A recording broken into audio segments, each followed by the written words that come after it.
Hi viewers, welcome to our YouTube channel Prasad Kasla Vlogs. General form of an algebraic equation. బీజగణిత సమీకరణం గురించి చూద్దాం.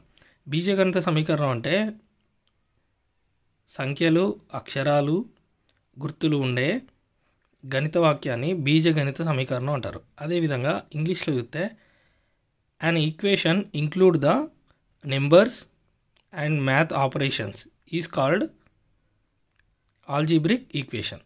So first of all మనం చూద్దాం. ఇక్కడ 2x - 5 is equal 13.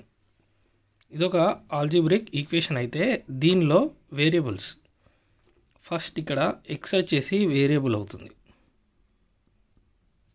Okay, variable. So ఈ minus అనేది ఆపరేటర్. ఓకే, ఆపరేటర్ అవుతుంది.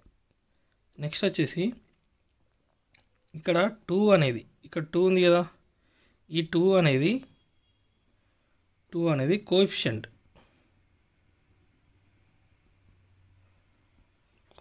అవుతుంది. అదేవిధంగా ఇక్కడ ఇప్పుడు ఈ 2x అనేది మొత్తం, ఈ 2x కానీ ఈ 5 కానీ ఈ 2x అనేది ఏమవుతుందంటే ఇక్కడ టోటల్ టర్మ్ అవుతుంది. Okay, term. అలాగే 5 కూడా టర్మ్ అవుతుంది, 13 కూడా టర్మ్ అవుతుంది.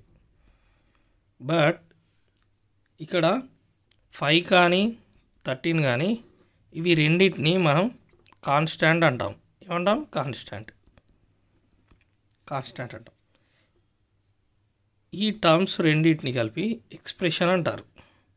టర్మ్స్ అన్నిటినీ ఎక్స్ప్రెషన్.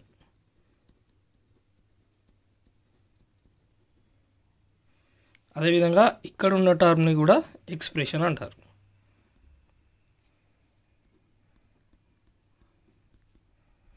ఫస్ట్ ఆఫ్ ఆల్ మనకు బీజగణిత సమీకరణంలో ముఖ్యమైన భాగం ఏంటంటే వీటిని ఏమేమంటారో మనకు మొదటగా తెలవాల్సిందే. టాపిక్లో మెయిన్ టాపిక్ ఇది. యాక్చువల్గా ఆల్జీబ్రిక్ ఈక్వేషన్ అంటే ఒకసారి చూద్దాం. An equation includes the numbers and variables and mathematical operations is called algebraic equation. So తెలుగులో చూద్దాం.